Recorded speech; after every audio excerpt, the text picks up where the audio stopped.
Les dépliants colorés tremblaient légèrement dans les mains de ma fille pendant qu'elle forçait ce sourire de mauvaise vendeuse.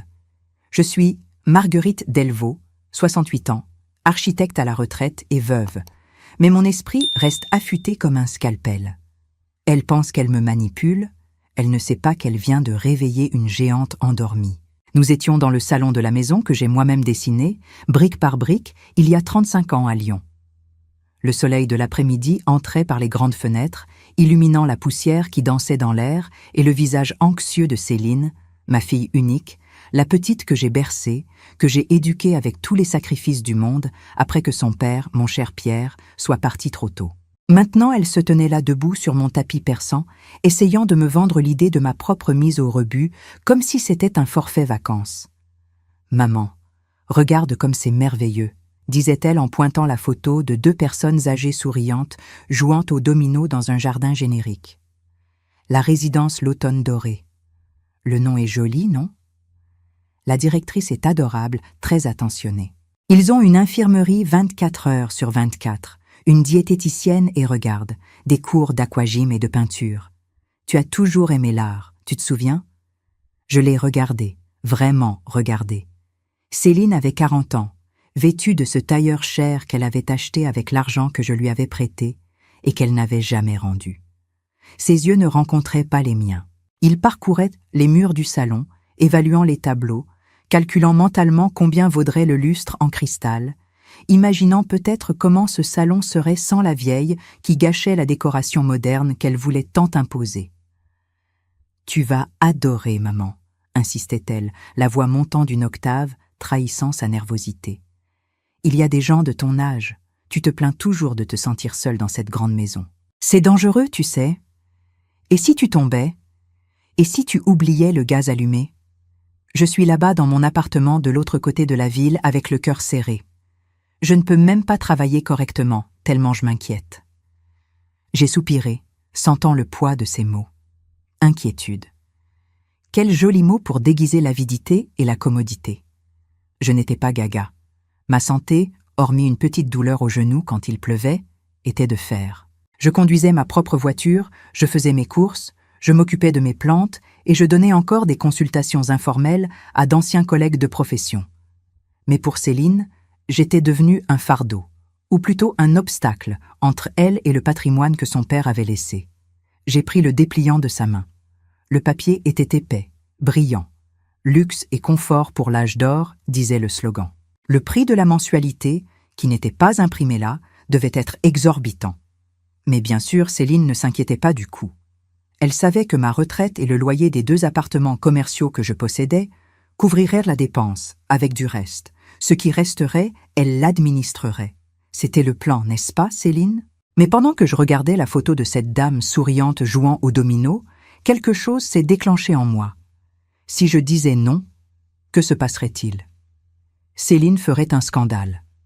Elle commencerait à venir ici tous les jours, trouvant des défauts, créant des situations pour prouver que j'étais incapable.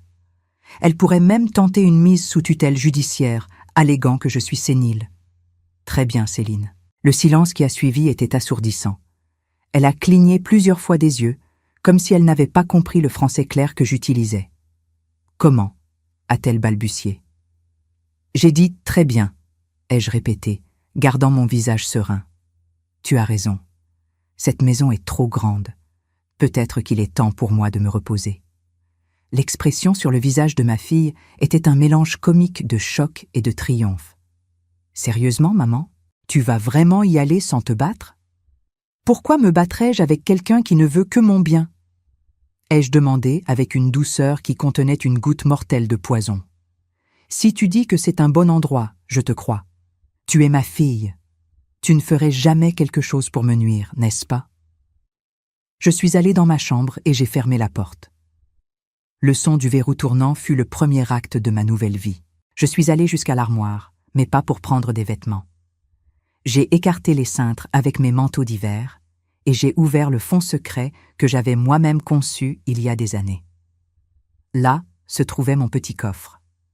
J'ai tapé la combinaison et la porte s'est ouverte avec un clic doux. À l'intérieur, il y avait des papiers, des actes de propriété, Des documents bancaires de compte dont Céline ne rêvait même pas qu'ils existaient. Des investissements que j'avais faits silencieusement au fil des décennies. Et le plus important, mon passeport italien qui était valide.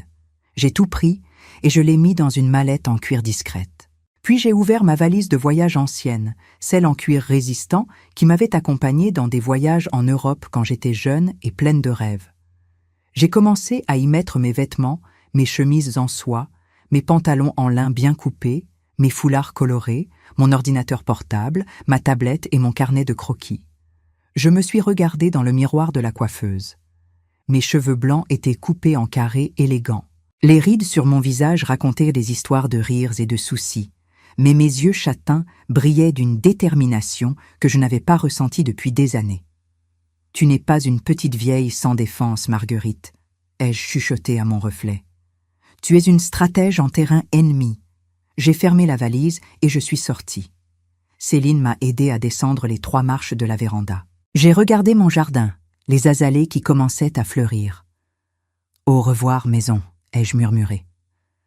Pendant que la voiture s'éloignait et que je voyais ma maison diminuer dans le rétroviseur, je n'ai pas ressenti de peur. J'ai ressenti une froide et calculée anticipation. Céline voulait que je sois une petite vieille docile dans un dépôt de gens. Eh bien, elle aurait sa petite vieille. Du moins, c'est ce qu'elle pensait. Mais Marguerite Delvaux, l'architecte qui a construit des fondations dans des marécages et des gratte-ciel antisismiques, était sur le point de démolir la certitude de tous. Mais avant de continuer, vérifiez si vous êtes déjà abonné à la chaîne et dites-nous en commentaire de quelle ville ou pays vous nous regardez. Nous aimons beaucoup savoir jusqu'où nos histoires voyagent. Le portail électrique en fer s'est refermé derrière la voiture de ma fille avec un bourdonnement métallique qui a sonné comme une sentence finale. J'ai vu les feux arrière de son SUV tourner au coin, sans aucun coup de frein, sans une seconde d'hésitation. Elle n'a pas regardé en arrière. Céline avait hâte de retourner à la vie qu'elle croyait venir de conquérir. Je suis restée là debout dans la réception, avec un sol en carrelage beige trop brillant et une odeur de désinfectant à la lavande bon marché, tenant ma valise en cuir comme si c'était mon bouclier.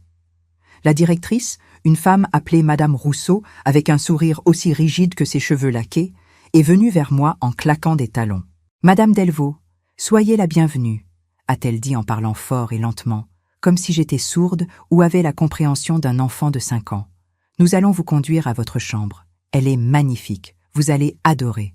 Les filles vont servir le goûter de l'après-midi. Gélatine et petit beurre. » J'ai souri. Mon meilleur sourire de mamie inoffensive. « Merci, ma petite. Je suis un peu fatiguée. » Le voyage a été long. J'ai menti, car le voyage avait duré moins d'1 heure. J'avais besoin d'être seule. J'avais besoin de cartographier le terrain. La chambre 104 était propre, stérile, impersonnelle.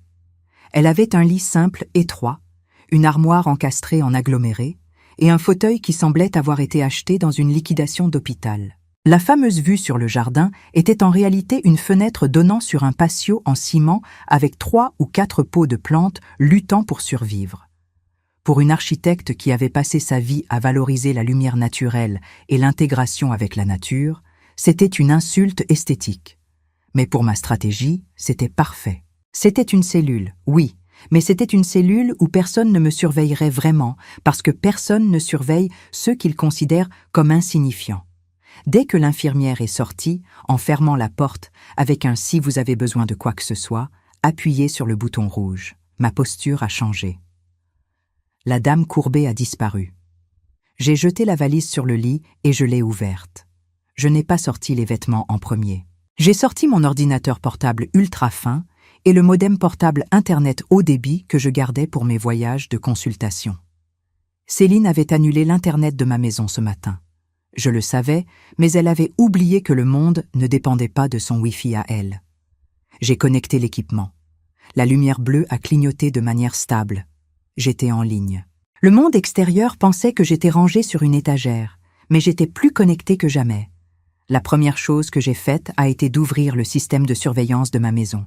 Céline pensait qu'elle était maligne, mais elle n'a jamais prêté attention aux détails. Il y a 2 ans, quand j'ai rénové la partie électrique de la grande maison, j'ai installé des caméras discrètes de la taille de boutons à des points stratégiques dans le salon, à l'entrée, dans mon bureau et sur la véranda. L'application sur mon ordinateur a ouvert les images en temps réel. Ce que j'ai vu a fait tourner mon estomac. Pas de tristesse, mais de dégoût. Céline était déjà là, et elle n'était pas seule. Le petit ami du moment, un garçon qui avait l'air de n'avoir jamais travaillé un jour de sa vie, était affalé sur mon canapé en cuir italien, avec les pieds sur la table basse. Il buvait un vin. Je reconnaissais l'étiquette. C'était un Brunello de la cave de mon défunt Pierre. Un vin que nous gardions pour une occasion spéciale. La vieille n'a même pas protesté. J'ai entendu la voix de Céline par le système audio. Cristalline. Je pense qu'elle était déjà gaga. C'était trop facile. « Et la procuration ?» a demandé ce Kevin, en faisant tourner son verre. « Demain, je la porte chez le notaire. Elle a signé tout ce que j'ai mis devant elle la semaine dernière en disant que c'était pour la mutuelle santé. La maison est à nous, mon amour. On va la vendre, prendre l'argent et voyager. » J'ai senti une larme chaude couler sur mon visage, mais je l'ai essuyée du revers de la main avant qu'elle n'atteigne mon menton. La trahison d'un enfant est une douleur qui n'a de nom dans aucun dictionnaire. Mais entendre la confirmation du complot là en direct a transformé cette douleur en quelque chose de solide, de froid et de tranchant comme l'acier. Je n'étais plus sa mère à ce moment-là. J'étais Marguerite, la femme qui avait géré des chantiers avec 300 hommes, la femme qui avait négocié des contrats de millions dans un monde dominé par des hommes machistes. J'ai fermé l'onglet des caméras et j'ai ouvert celui des banques. Céline avait accès à mon compte courant principal où tombait la retraite de la Caisse nationale d'assurance vieillesse et où je déposais une pension généreuse pour elle. Le solde diminuait rapidement, virements instantanés, paiements de factures qui n'étaient pas les miennes. J'ai laissé faire. C'était l'argent du silence, le prix pour qu'elle pense avoir gagné. Ce qu'elle ne savait pas et n'a jamais su, c'était le compte d'investissement que je maintenais dans une banque digitale, fruit de la vente d'un terrain hérité de mon grand-père et de décennies d'investissements intelligents, et encore moins le compte joint que j'avais avec un ancien associé de cabinet qui fonctionnait comme un fonds d'urgence blindé. J'ai regardé le solde total de mes réserves cachées. C'étaient des chiffres qui me garantissaient non seulement le confort, mais le pouvoir. Le pouvoir d'engager les meilleurs avocats, le pouvoir d'acheter cet asile si je voulais, le pouvoir de détruire la vie facile que Céline planifiait. Je me suis regardée dans le miroir de la salle de bain. La lumière fluorescente blanche était impitoyable. Pendant des années, Céline m'avait fait me sentir coupable de vieillir. Petit à petit, son impatience avait miné ma confiance. J'avais commencé à croire que peut-être j'étais vraiment en train de devenir lente, dépassée, un poids. Combien de fois m'étais-je tue au déjeuner du dimanche pour ne pas déranger? Je me suis diminuée pour qu'elle puisse se sentir grande. Quelle erreur monumentale! Tu n'es pas une petite vieille sans défense, Marguerite, ai-je murmuré à mon reflet. Tu es une stratège en terrain ennemi. La société a une façon curieuse de gérer les femmes âgées. Nous devenons invisibles. Ils passent près de nous dans la rue sans regarder. À la banque, ils parlent avec notre accompagnateur, pas avec nous. Ils nous traitent comme de grands enfants ou comme des meubles anciens. Mais l'invisibilité est un super pouvoir si on sait l'utiliser. Personne ne se méfie de la mamie qui tricote dans le coin du salon. Ils pensent que ma vie est finie parce que je suis entrée ici. Ils ne savent pas qu'en m'enlevant de la scène, ils m'ont donné la loge parfaite pour observer et orchestrer leur chute. 1 semaine s'était écoulée depuis mon internement volontaire. 1 semaine où j'avais été la petite vieille parfaite. Je mangeais la gélatine sans saveur. Je participais aux cours de peinture en dessinant des petites maisons de travers et je souriais aux infirmières avec la gratitude de quelqu'un qui ne comprend pas ce qui se passe. Mais dans le silence de la chambre 104, la guerre était menée. C'est au petit déjeuner dans le réfectoire collectif que j'ai observé les autres résidents. Dans le coin de la salle, j'ai vu une dame qui devait avoir environ 75 ans, impeccablement vêtue d'un cardigan en laine, les cheveux peignés, qui lisait un journal. Pas la partie des potins, mais le cahier économique. Elle ne parlait avec personne. Elle observait simplement avec un regard critique par-dessus ses lunettes tout en buvant son café noir. Je reconnaissais ce regard. C'était le regard de quelqu'un qui savait des choses. Je me suis levée, j'ai pris ma tasse de thé que j'avais moi-même préparée avec mon sachet apporté de la maison et j'ai marché jusqu'à sa table. « Puis-je m'asseoir » ai-je demandé. Elle a baissé le journal lentement et m'a analysé de haut en bas. Elle a vu mes vêtements en lin, elle a vu que je ne portais pas les pantoufles que l'asile fournissait, mais mes chaussures en cuir souple. Si c'est pour parler des douleurs au dos ou des petits-enfants ingrats, la table de l'autre côté est meilleure, a-t-elle dit sèchement. J'ai souri. Elle m'a plu immédiatement. Je préfère parler du taux d'intérêt et de comment l'architecture de ce bâtiment est une honte pour l'ingénierie moderne, ai-je répondu. Ses yeux ont brillé. Un léger sourire est apparu au coin de sa bouche. Elle a indiqué la chaise en face d'elle. Je suis Geneviève, ancienne professeure de mathématiques à l'université publique. Et vous avez l'air de quelqu'un qui est ici par erreur ou par vengeance. Je me suis assise en ajustant la serviette sur mes genoux. Je suis Marguerite, architecte, et disons que je suis ici en mission de reconnaissance de terrain. Geneviève a ri doucement. Intéressant. Je suis ici parce que mes neveux pensent que je suis folle de dépenser mon argent en voyage et de ne rien leur donner. J'ai décidé de venir ici pour dépenser leur argent en payant cette mensualité absurde pendant que mon argent rapporte des intérêts composés. Il semble que nous ayons quelque chose en commun, Geneviève. Qu'est-ce que tu trames, Marguerite? J'ai vu comment tu as regardé la caméra de sécurité dans le couloir. Tu sais où sont les angles morts? Je trame une petite révolution, ai-je confessé en baissant le ton de ma voix. Mais je vais avoir besoin de quelqu'un qui sache calculer les probabilités et les risques. Geneviève a plié le journal méticuleusement. Ma chère, je n'ai rien à faire à part attendre l'heure du bingo que je déteste. Compte sur moi. L'ennui me tuait plus vite que le cholestérol. Ce jour-là, Céline a organisé une visite d'acheteurs potentiels pour la maison. La probabilité qu'elle essaie de conclure l'affaire aujourd'hui est de 90%, a dit Geneviève en ajustant ses lunettes et en regardant l'écran de mon ordinateur portable. Laisse-les essayer, ai-je répondu. Voyons comment ils gèrent une maison qui a sa propre personnalité. Sur l'écran divisé, j'ai vu mon salon. Il était 14 heures d'un mardi étouffant. Céline était là vêtue d'une robe en soie que je lui avais achetée pour un anniversaire passé, essayant d'impressionner un jeune couple. Le mari semblait travailler dans la finance, gilet et montre chère. L'épouse regardait le plafond avec un air de supériorité, calculant combien coûterait de démolir les murs que j'avais érigés. Le système de climatisation centrale est d'origine, mais a été entièrement modernisé. J'ai entendu Céline mentir. La maison est très fraîche.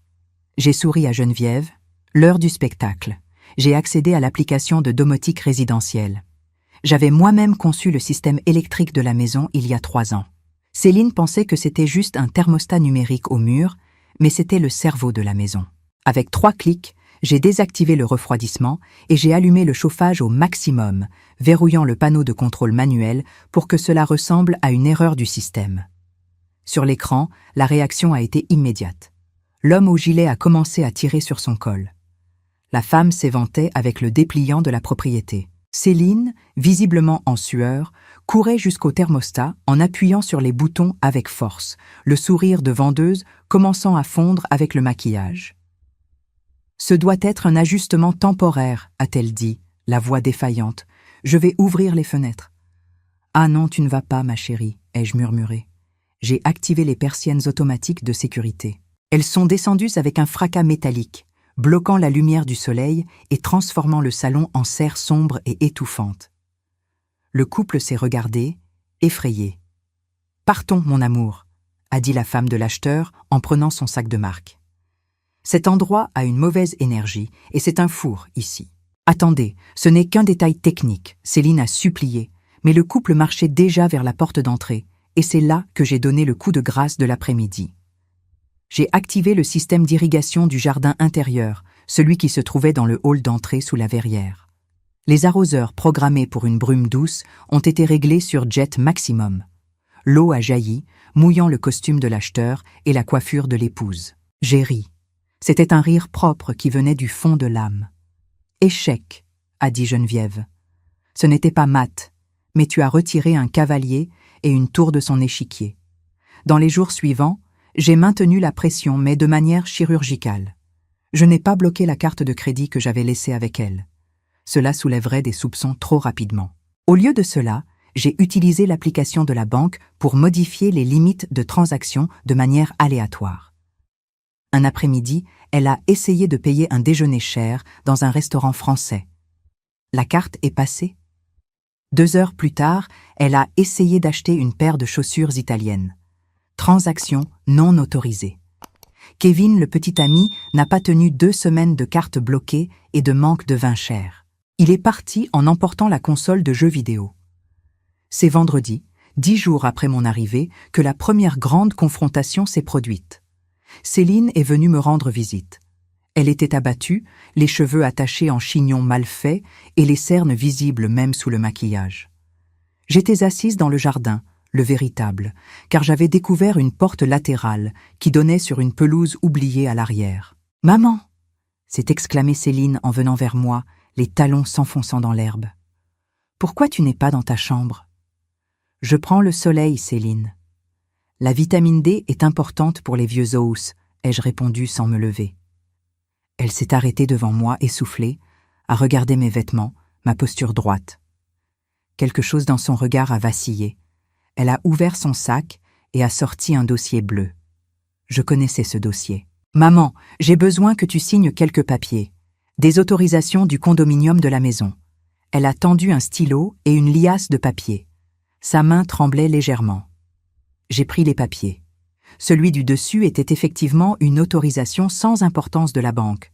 Mais en dessous, habilement cachée, se trouvait une procuration de plein pouvoir beaucoup plus large que tout ce que j'avais jamais signé. J'ai ajusté mes lunettes de lecture avec un calme délibéré. Le silence s'est allongé.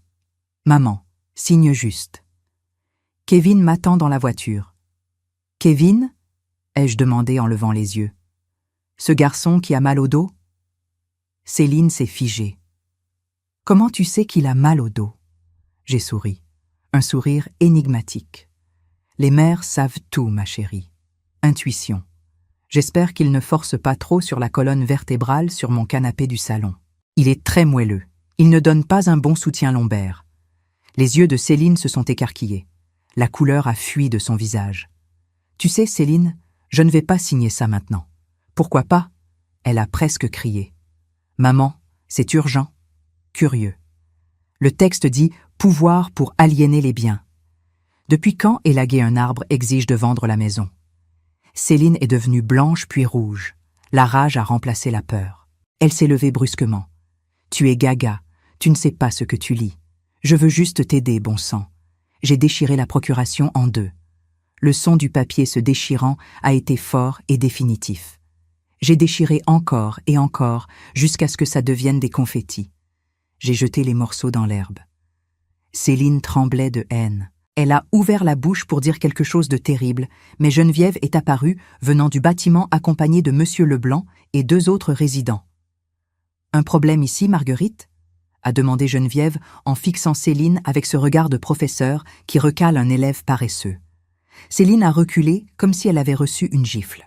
Elle a tourné le dos et est partie en marchant à travers la pelouse, trébuchant dans les trous, l'image de la défaite. Le mois suivant passa comme un flou accéléré pour ma fille, mais pour moi, ce fut une période de construction méticuleuse. Du bunker de la chambre 104, j'ai assisté à la vie de Céline s'effondrer comme un château de cartes dans une tempête. Le petit ami Kevin n'a pas tenu 2 semaines de cartes bloquées et de manque de vin cher. Il est parti en emportant ce qu'il pouvait. Les factures d'électricité et d'eau que j'avais cessé de payer intentionnellement via le compte qu'elle contrôlait sont arrivées avec avis de coupure. La maison, ma maison bien-aimée, semblait la rejeter. Le portail électrique a grillé et le système audio s'allumait tout seul à l'aube en jouant de l'opéra au volume maximum. Céline était au bord de la crise de nerfs, acculée par les dettes et sa propre incompétence. Mais pendant ce temps, je découvrais quelque chose d'intéressant. En explorant les fichiers de gestion de la résidence, Geneviève et moi avons trouvé des anomalies. Madame Rousseau économisait sur la nourriture et les produits de nettoyage pour augmenter sa marge de profit personnel.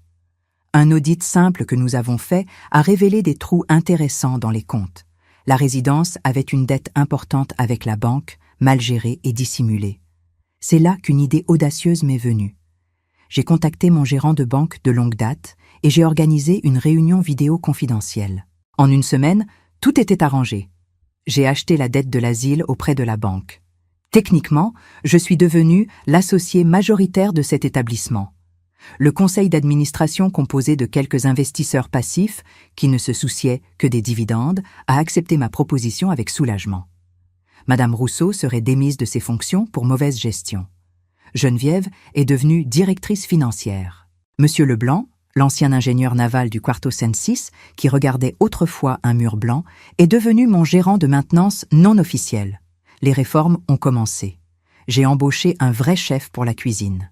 J'ai commandé des matériaux de qualité. J'ai créé un conseil de résidents où les décisions sur le menu, les activités et même la décoration étaient votées. L'odeur de désinfectant bon marché qui imprégnait la résidence a été remplacée par l'arôme de café fraîchement moulu et de pain au levain qui cuisait au four. Où il y avait le silence et des télévisions allumées sur des émissions pour hypnotiser les résidents, on entendait maintenant le son de travaux, de rires et de débats animés sur la politique et la littérature. Ce fut un mardi gris que Céline a décidé de faire son dernier coup, désespéré et imprudent. Mes alertes bancaires ont indiqué qu'elle avait essayé d'émettre un certificat de non-dette à mon nom ce matin-là, l'étape préalable à une vente frauduleuse. Je savais qu'elle viendrait. Par les caméras de sécurité que je contrôlais maintenant après avoir découvert que le mot de passe du système de l'asile était Admin 2023, j'ai vu sa voiture entrer dans le parking en faisant crisser les pneus. Céline est descendue en claquant la porte, le maquillage lourd essayant de cacher les nuits mal dormies, suivi par un homme petit en costume usé portant une mallette noire. Elle a marché jusqu'à la réception, ignorant le portier avec l'arrogance de quelqu'un qui pense encore commander au monde. « Je veux voir ma mère, Marguerite maintenant », a-t-elle crié à la réceptionniste en frappant sa main sur le comptoir. « Et appelez la directrice, j'ai des affaires urgentes. » La réceptionniste, une jeune fille que j'avais moi-même suggéré d'embaucher la semaine précédente, a levé les yeux calmement. « Vous avez rendez-vous ? Rendez-vous ? Je suis sa fille. J'appelle madame la directrice. » C'est à ce moment que la porte du bureau de la direction s'est ouverte. Mais ce n'était pas madame Rousseau qui est sortie. Madame Rousseau, avec ses cheveux laqués maintenant ébouriffés et tenant une boîte en carton avec ses affaires personnelles, est passée devant Céline la tête basse, le visage rouge de pleurs et de honte. « Rousseau !» Céline a appelé confuse. « Qu'est-ce qui se passe ? J'ai besoin que tu autorises l'entrée de ce notaire. Ma mère doit signer. » Madame Rousseau s'est arrêtée, a regardé Céline avec un mélange de colère et de pitié et a lâché la phrase qui scellerait le destin de ma fille. « Ta mère ?» Madame Rousseau a ri, un son nerveux et strident. « Madame Delvaux n'habite plus ici, Céline. Du moins, pas comme tu le penses. Comment ça, elle n'habite plus ?» La panique a déformé la voix de Céline. « Demande à la nouvelle propriétaire. » Madame Rousseau a pointé vers la porte ouverte du bureau principal. Céline est restée paralysée. Le notaire derrière elle a regardé sa montre, visiblement mal à l'aise. Avec les jambes tremblantes, ma fille a marché jusqu'à la porte de la direction. J'étais assise dans le fauteuil, pivotant en cuir exécutif, celui qui grinçait avant et qui était maintenant dûment lubrifié. Le bureau, autrefois rempli de papiers désorganisés et de miettes de biscuits, était propre, occupé seulement par mon ordinateur portable ouvert et un unique dossier rouge. Derrière moi, debout, Geneviève tenait une planchette avec l'air sévère d'une générale. Et Monsieur Leblanc, vêtu de son meilleur costume ancien, gardait la porte latérale. « Entre, Céline », ai-je dit, ma voix calme remplissant la salle. Nous t'attendions. Le café est frais si tu veux. C'est une torréfaction spéciale que j'ai fait venir, pas cette eau sale qu'il servait avant. Maman, Céline a cligné des yeux, incapable de traiter l'image. Qu'est-ce que tu fais là? Où est Madame Rousseau? Pourquoi tu es habillée comme ça? Je portais un blazer de coupe impeccable et un foulard en soie italienne au cou. Je ne ressemblais pas à une pensionnaire. Je ressemblais à l'architecte en chef d'un grand cabinet, prête à licencier un stagiaire incompétent. Madame Rousseau a été licenciée pour mauvaise gestion et détournement de fonds, ai-je expliqué en croisant les mains sur le bureau. Un audit simple que Geneviève et moi avons fait a révélé des trous intéressants. J'ai racheté la dette de l'asile auprès de la banque, Céline. Techniquement, je suis l'associé majoritaire de cet établissement maintenant. Le silence qui a suivi était si absolu que nous pouvions entendre le bourdonnement de la climatisation. Le notaire, percevant le terrain miné, a reculé de 2 pas vers la sortie. « Tu as acheté l'asile » Céline a chuchoté, la voix défaillante. « Avec quel argent ? Tu n'as que la retraite. Je vois le compte. »« Tu vois le compte que je veux que tu vois », ai-je corrigé en ouvrant le dossier rouge. « Tu n'as jamais été douée pour les détails, ma fille. Toujours concentrée sur le brillant, jamais sur la structure. J'ai sorti de l'intérieur du dossier une copie imprimée d'un document. Voici ce que tu as apporté aujourd'hui, n'est-ce pas ? Un acte de vente de ma maison, daté d'hier, avec ma signature grossièrement falsifiée. Céline a pâli. « Je n'ai pas, ce n'est pas, ne mens pas », ai-je coupé sèchement. « J'ai les images de la caméra de ton propre bureau à la maison. Toi en train de t'entraîner à signer mon nom sur une feuille de cahier pendant 2 heures hier soir. Marguerite, Marguerite, Marguerite. Tu oublies de mettre le point sur le i comme je le fais. » J'ai jeté les photos sur le bureau. C'étaient des captures d'écran en haute résolution. Céline courbée sur le papier, la langue entre les dents, essayant de copier ma calligraphie. Le notaire, voyant les preuves, a fait demi-tour et est sorti en courant par le couloir en claquant la porte de la réception. Nous ne sommes restés que nous, la mère trahie, la fille criminelle et les témoins silencieux. Tu allais commettre un crime, Céline. Escroquerie aggravée contre personnes vulnérables, de 2 à 7 ans de prison ferme. Ma voix n'avait pas de colère, seulement une déception froide et tranchante. Céline s'est effondrée sur la chaise des visiteurs en se couvrant le visage avec les mains. Elle a commencé à pleurer, mais ce n'étaient pas des pleurs de repentir, c'étaient des pleurs de quelqu'un qui avait perdu le jeu. Je n'avais pas le choix, maman. Kevin est parti, il a laissé des dettes à mon nom. L'usurier m'appelle. J'allais perdre ma voiture, mon appartement. J'avais besoin de vendre la maison. La maison que j'ai construite avec ma sueur et celle de ton père, ai-je répondu en me levant. Tu as eu tous les choix, Céline. J'ai payé tes études. Je t'ai donné un appartement, je t'ai donné de l'amour, et tu as choisi l'avidité. Tu as choisi de me jeter comme un vieux meuble pour prendre l'argent plus vite. Je me suis tournée sur mes talons pour lui faire face. Tu sais ce qui fait le plus mal ? Ce n'est pas l'argent, c'est que tu as pensé que j'étais stupide. Tu as pensé que la vieillesse avait emporté mon cerveau avec la jeunesse de ma peau ? Maman, pardonne-moi. Elle a sangloté en tendant la main. Je rends tout. Rentrons à la maison. Je vais m'occuper de toi, promis. Geneviève a laissé échapper un rire sec au fond de la salle. La probabilité que cette promesse soit vraie est statistiquement nulle, a-t-elle commenté en ajustant ses lunettes. Geneviève a raison, ai-je confirmé. Je ne vais pas rentrer à la maison avec toi, Céline. Cette maison est maintenant fermée. J'ai changé les serrures électroniquement ce matin. Tes empreintes digitales n'ouvrent plus la porte. Et j'ai annulé tes cartes additionnelles il y a 10 minutes. Céline a levé la tête, les yeux écarquillés de terreur. Quoi ? Mais où vais-je aller ? Je n'ai même pas d'argent pour l'essence. Tu as 40 ans, tu as un diplôme en droit et tu as une santé parfaite, ai-je dit implacable. Je suggère que tu commences à chercher un emploi. Le marché est difficile, mais j'ai entendu dire qu'ils embauchent des assistants à la boulangerie du coin. C'est un travail honnête, plus honnête que d'essayer de voler sa propre mère. Tu ne peux pas faire ça. Je suis ta fille, elle a crié en se levant, le visage tordu de haine. Le masque de victime est tombé, révélant le vrai visage. Tu es une vieille égoïste. Tu vas mourir seule, pleine d'argent. Je ne suis pas seule, ai-je répondu en pointant vers Geneviève, Monsieur Leblanc et vers la porte où maintenant des infirmières et d'autres résidents observaient, attirés par les cris. Tous me regardaient avec respect, avec admiration. Et concernant mourir, je me suis approché d'elle, envahissant son espace personnel avec une autorité qui l'a fait reculer. Je compte vivre encore très longtemps, ma chérie. J'ai un asile à administrer, des projets à dessiner et des voyages à faire avec mes amis. Toi, par contre, tu as un problème immédiat. J'ai pris une enveloppe blanche sur le bureau et je la lui ai tendue. Voici le billet de car pour Vichy, où tante Marcelle habite. Elle a accepté de te recevoir pendant 1 mois à condition que tu l'aides dans le ménage de la maison. C'est la seule aide que je vais te donner. Prends-le ou laisse-le. Céline a regardé l'enveloppe comme si c'était une bombe. Puis elle m'a regardée, cherchant n'importe quelle trace de la mère permissive qu'elle avait manipulée pendant des années. Elle ne l'a pas trouvé. Elle a arraché l'enveloppe de ma main avec colère. « Je te déteste !» a-t-elle sifflé.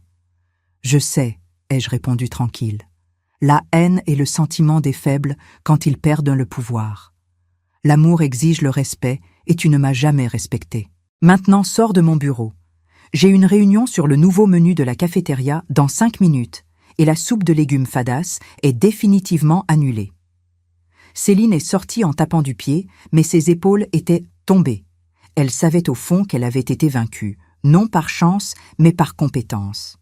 Je l'ai vue par la fenêtre entrer dans la voiture, essayer de démarrer 3 fois avant que le moteur ne prenne et partir en faisant crisser les pneus une fois de plus. Mais cette fois, elle ne laissait pas une victime derrière elle, elle laissait une forteresse. Quand la voiture a disparu, j'ai senti un pincement au cœur. Bien sûr, c'était ma fille. Mais aussitôt après, j'ai senti la main de Geneviève sur mon épaule et l'odeur de café frais envahissant la salle. C'était chirurgical, a dit Geneviève. Ça a fait mal comme une extraction de dents, ai-je admis en m'asseyant à nouveau dans le fauteuil de la direction. Ça fait mal sur le moment, ça saigne un peu, mais après, quel soulagement. Je n'étais plus seulement une résidente, je n'étais plus la petite vieille de la 104. J'étais Marguerite, propriétaire, gestionnaire et finalement libre. 6 mois s'étaient écoulés depuis le jour où j'avais pris le fauteuil de la direction, et l'odeur de désinfectant bon marché qui imprégnait la résidence L'Automne Doré avait été remplacée par l'arôme de café fraîchement moulu et de pain au levain qui cuisait au four. Là où il y avait le silence et des télévisions allumées sur des émissions pour hypnotiser les résidents, on entendait maintenant le son de travaux, de rires et de débats animés sur la politique et la littérature.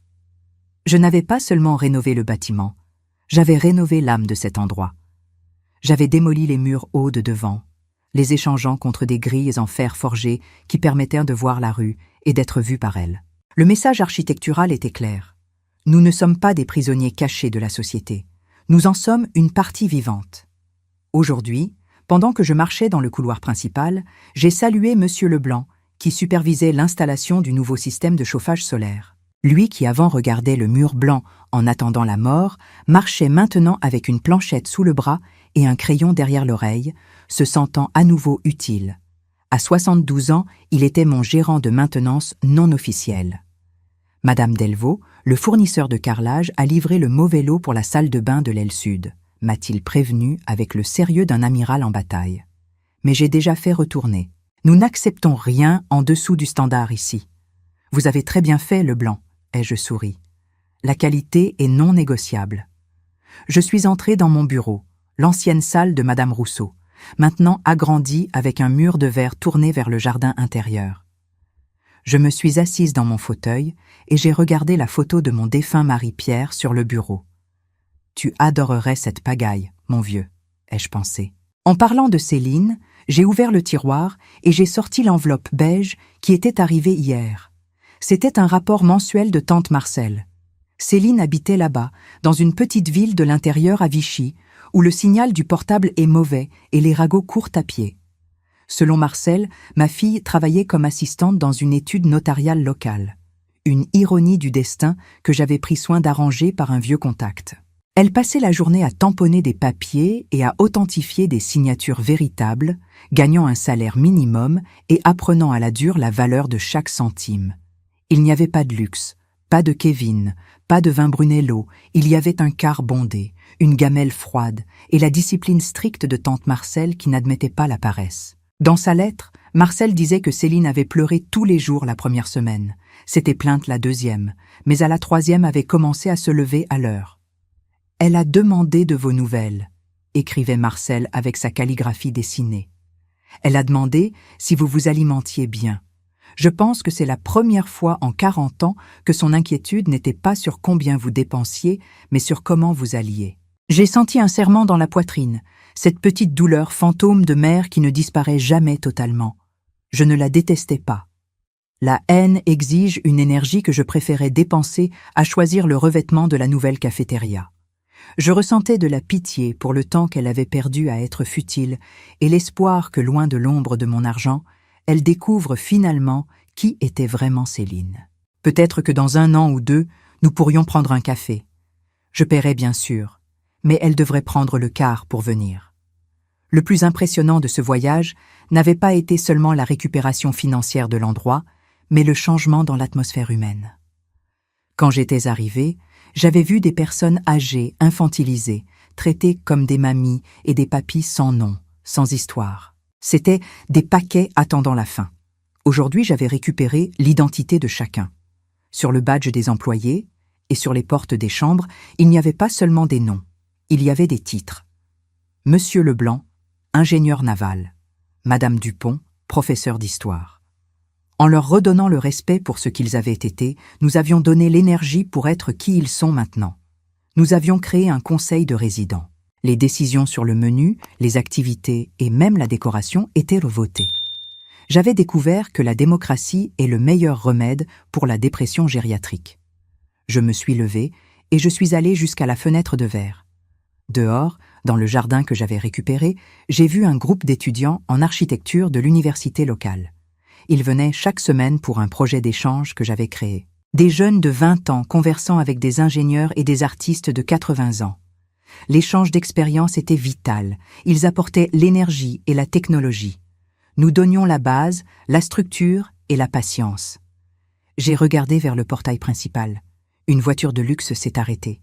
Une femme est descendue, tenant la main d'un monsieur âgé qui semblait réticent. Je reconnaissais la scène immédiatement. La culpabilité, la hâte, la tentative de se débarrasser du problème. Je suis sortie du bureau et je suis allée jusqu'à la réception. La femme, élégante et anxieuse, parlait avec la réceptionniste. C'est que mon père a besoin de soins, vous savez, et je voyage beaucoup. On m'a dit qu'ici, c'est le meilleur endroit. Je me suis approchée, tendant la main au monsieur qui regardait le sol en tenant une petite valise. « Bonjour », ai-je dit avec ma voix ferme de propriétaire. « Je suis Marguerite, l'architecte et administratrice de cette résidence. Et vous, qui êtes-vous » L'homme a levé les yeux, surpris que quelqu'un parle directement avec lui et non avec sa fille. « Je suis Alberto. J'ai été pilote d'avion commercial pendant 40 ans. »« Pilote ?» me suis-je exclamé, vraiment intéressé. Comme c'est fascinant. Nous avons un groupe d'échecs qui a besoin de toute urgence de quelqu'un avec une pensée stratégique et des nerfs d'acier. « Vous jouez ?» Les yeux de M. Alberto ont brillé, une étincelle de vie se rallumant. Je joue et je n'ai pas l'habitude de perdre. Je me suis tournée vers sa fille qui semblait confuse d'avoir été exclue de la conversation. « Ma chère, vous pouvez laisser les papiers avec Geneviève. Monsieur Alberto va faire une visite avec moi. Ici, ce n'est pas un dépôt de bagages, c'est un club de vie. S'il aime, il reste. S'il n'aime pas, vous le reprenez. La décision lui appartient. » La femme est restée sans voix. Monsieur Alberto a redressé la colonne, a lâché la main de sa fille et a tenu la mienne. « Allons voir ce club, Madame Delvaux. » Le soir, nous avons organisé un dîner dans le patio. Longue table, nappe blanche, lumière suspendue dans les arbres. Le risotto aux champignons était divin. Et le vin, le vin était de qualité, choisi sur le volet par moi. Geneviève a porté un toast au profit. Monsieur Leblanc a trinqué à la nouvelle chaudière qui fonctionnait parfaitement. Moi, je suis restée simplement à observer. J'ai regardé mes mains marquées par le temps, tenant le verre en cristal. Céline avait pensé qu'elle m'enterrait quand elle m'avait amenée ici, avec ses dépliants colorés et ses sourires faux. Elle avait pensé qu'elle fermait le livre de ma vie. Elle ne savait pas qu'elle tournait simplement la page vers le meilleur chapitre. La vieillesse, j'ai appris, n'est pas le crépuscule. C'est juste une nouvelle forme de lumière, plus douce peut-être, mais qui permet de voir les choses avec beaucoup plus de profondeur. Ils essaient de nous jeter, de nous cacher, de nous faire taire. Mais ils oublient que nous sommes ceux qui avons construit les fondations du monde où ils marchent. Et tant que nous aurons le souffle, l'intelligence et un bon plan stratégique, nous sommes indestructibles. J'ai levé mon verre en direction de la pleine lune qui illuminait la résidence l'automne doré. Je n'ai pas trinqué au passé, ni à la vengeance. J'ai trinqué à la liberté d'être finalement et pleinement la maîtresse de mon propre destin. La vie commence vraiment quand nous arrêtons d'essayer de plaire à ceux qui ne nous méritent pas et commençons à construire le monde où nous voulons vivre. Si cette histoire a touché votre cœur, répondez ici dans les commentaires. À ma place, qu'auriez-vous fait ? N'oubliez pas de regarder la prochaine vidéo qui apparaît sur votre écran. Elle apporte un rebondissement surprenant et émouvant qui vous captivera du début à la fin.